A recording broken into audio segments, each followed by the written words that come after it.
Welcome back to I spicy delights. ഓണമൊക്കെ വരാറായി. അപ്പോൾ നമുക്ക് സദ്യയൊക്കെ തയ്യാറാക്കണ്ടേ? അപ്പോൾ സദ്യയ്ക്ക് തയ്യാറാക്കേണ്ട എല്ലാ വിഭവങ്ങളെല്ലാം കൂടിയിട്ട് ഞാനൊരു സീരീസ് പോലെ ഡെയിലി അപ്ലോഡ് ചെയ്യുന്നുണ്ട്.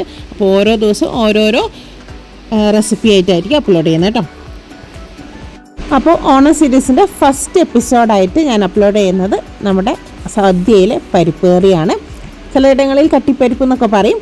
അപ്പോൾ ഈ ഒരു പരിപ്പ് കറി തയ്യാറാക്കാൻ വളരെ ഈസിയാണ് തയ്യാറാക്കാൻ. നമുക്ക് ഒരുപാട് ഇൻഗ്രീഡിയൻസ് ഒന്നും വേണ്ട, വളരെ ഈസിയായിട്ട് തയ്യാറാക്കാൻ പറ്റിയ അടിപൊളി പരിപ്പ് കറിയാണ്. അപ്പോൾ നമുക്ക് ഉണ്ടാക്കിയാലോ.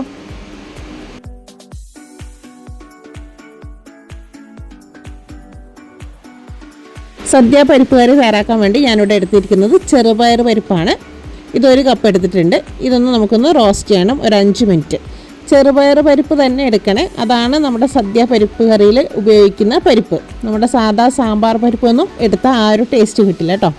പിന്നെ ഇത് നന്നായിട്ട് റോസ്റ്റ് ചെയ്യണം. റോസ്റ്റ് ചെയ്യാതെ ഇത് ഉണ്ടാക്കാം, പക്ഷേ ടേസ്റ്റിന് നല്ല വ്യത്യാസമുണ്ട്. റോസ്റ്റ് ചെയ്യാതെ ഉണ്ടാക്കുന്നതും റോസ്റ്റ് ചെയ്തിട്ട് ഉണ്ടാക്കുന്നതിലും നല്ല ടേസ്റ്റ് വ്യത്യാസമുണ്ട്. അപ്പോൾ റോസ്റ്റ് ചെയ്തിട്ട് ഉണ്ടാക്കുമ്പോൾ നമുക്കതിൻ്റെ പച്ചക്കുത്തൊന്നും തോന്നിക്കില്ല. റോസ്റ്റ് ചെയ്യാതെ ഉണ്ടാക്കുമ്പോൾ അതിൻ്റെ പച്ചക്കുത്ത് വരുന്നുണ്ട്. അതുകൊണ്ട് റോസ്റ്റ് ചെയ്തിട്ട് നിങ്ങളത് കുക്ക് ചെയ്യുന്നതായിരിക്കും കുറച്ചും കൂടി നല്ലത് കേട്ടോ.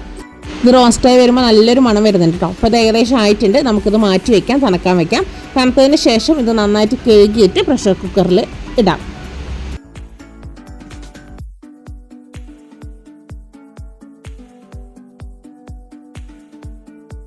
ചെറുപയർ പരിപ്പ് തണുത്തതിന് ശേഷം നന്നായി കഴുകി ഇനി ഇത് കുക്കറിലേക്ക് ഇട്ട് കൊടുക്കുകയാണ്. ഇതിലേക്ക് ഇനി 2 കപ്പ് വെള്ളം കൂടി ചേർത്ത് കൊടുക്കുന്നുണ്ട് കേട്ടോ. ഒരു 1/4 ടീസ്പൂൺ മഞ്ഞൾപ്പൊടി, ആവശ്യത്തിനുള്ള ഉപ്പും, ഒരു 1/2 ടീസ്പൂൺ വെളിച്ചെണ്ണയും കൂടി ചേർത്ത് കൊടുക്കാം. എന്നിട്ടത് നമുക്കൊന്ന് കുക്ക് ചെയ്തെടുക്കാം 2 വിസിലിന്. പ്രഷറെല്ലാം പോയതിന് ശേഷമാണ് തുറക്കേണ്ടത്. ഇത് നല്ല അടിപൊളിയായിട്ട് കുക്കായിട്ടുണ്ട് കേട്ടോ. നന്നായിട്ട് വെന്ത് ഉടഞ്ഞിട്ടുണ്ട്. ഇനി ഞാനിതൊരു പാനിലേക്ക് മാറ്റുകയാണ്. അത് ഓപ്ഷനിലാണ്, ചെയ്യണമെന്നില്ല. ബാക്കിയുള്ള കാര്യങ്ങളെല്ലാം കുക്കറിൽ തന്നെ ചെയ്താൽ മതി. ഞാൻ പിന്നെ വീഡിയോ എടുക്കുന്നത് കൊണ്ട് ഒരു ഭംഗിക്ക് വേണ്ടി മാത്രം ഞാൻ ജസ്റ്റ് ഒന്ന് കുക്കറിൽ നിന്ന് പാനിലേക്ക് മാറ്റിയെന്ന് മാത്രമേ ഉള്ളൂ കേട്ടോ. ഇനി ഇതിലേക്ക് ഒരു അരപ്പ് ചേർക്കുകയാണ്. ഒരു 1/2 കപ്പ് തേങ്ങ ചിരകിയതും 1/4 ടീസ്പൂൺ ജീരകവും 2 അല്ലി വെളുത്തുള്ളിയും 2 പച്ചമുളകും കൂടി ചേർത്തിട്ട് കുറച്ച് വെള്ളം കൂടി ചേർത്ത് നന്നായിട്ട് ഫൈൻ പേസ്റ്റായിട്ട് അരച്ചെടുത്താണ് കേട്ടോ. അത് ഇതിലേക്ക് ചേർത്ത് കൊടുത്ത് നന്നായിട്ടൊന്ന് മിക്സ് ചെയ്യാം. സദ്യ പരിപ്പ് കറിക്ക് അധികം എരിവില്ലല്ലോ, അതുകൊണ്ടാണ് ഞാൻ 2 പച്ചമുളക് മാത്രം ചേർത്തിട്ടുള്ളത് കേട്ടോ.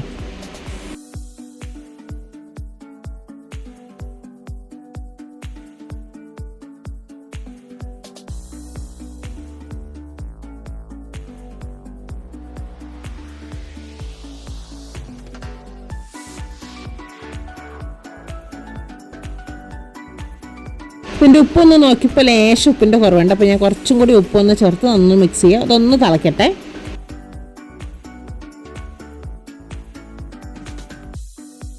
പിന്നെ നിങ്ങൾക്ക് ഇത്ര കട്ടി വേണ്ട എന്നാണെങ്കിൽ നിങ്ങൾക്ക് കുറച്ച് ഇതിലേക്ക് വെള്ളം ചേർക്കാം.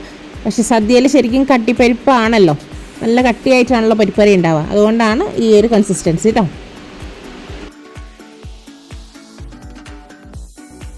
ഇനി ഇത് അവസാനത്തെ പൊടിക്കയായിട്ട് ഇതാ 1 ടേബിൾ സ്പൂൺ നെയ്യും കൂടി ഇതിലേക്ക് ചേർത്ത് കൊടുക്കാം. ആവശ്യത്തിലേറെ കറിവേപ്പിലയും കൂടി ചേർത്ത് കൊടുത്തു കഴിഞ്ഞാൽ നമ്മുടെ ഈ ഒരു കട്ടിപ്പരിപ്പ് അല്ലെങ്കിൽ സദ്യ പരിപ്പ് കറി തയ്യാറായി.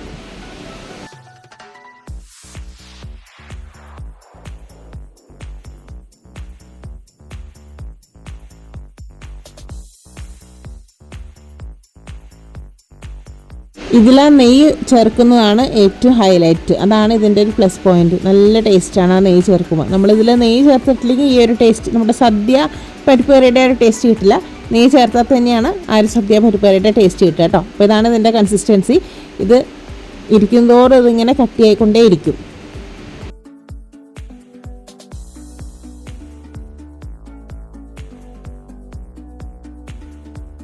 അപ്പോൾ നമുക്കിനി ഫ്ലെയിം ഓഫ് ചെയ്യാം. ഇത് ഞാനൊരു ബൗളിലേക്കൊന്ന് മാറ്റട്ടെ കേട്ടോ.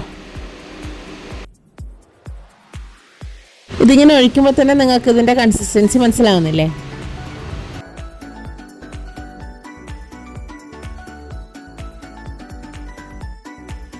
ഇനി ഒരു പ്ലേറ്റിൽ നല്ല ആവി വറക്കുന്ന കുത്തരിച്ചോറ് എടുക്കുക. അതിലേക്ക് നമ്മളിപ്പോൾ തയ്യാറാക്കി വെച്ചിട്ടുള്ള സദ്യ പരിപ്പ് കറി കൂടി ഒന്ന് ചേർത്ത് ഒന്ന് കുഴച്ച്, ഇതിൻ്റെ കൂടെ പപ്പടം വേണമെന്നൊക്കെ എനിക്കറിയാം, പക്ഷെ പപ്പടം ഇപ്പം എൻ്റെ കയ്യിലില്ല. അതുകൊണ്ട് ഇതും നമ്മുടെ ഈ ഒരു ചോറും ഈ ഒരു സദ്യ പരിപ്പ് കറിയും കൂടി ഒന്ന് കുഴച്ച് ഒന്ന് കഴിച്ച് നോക്കുക. നല്ല അടിപൊളി ടേസ്റ്റാണ് കേട്ടോ.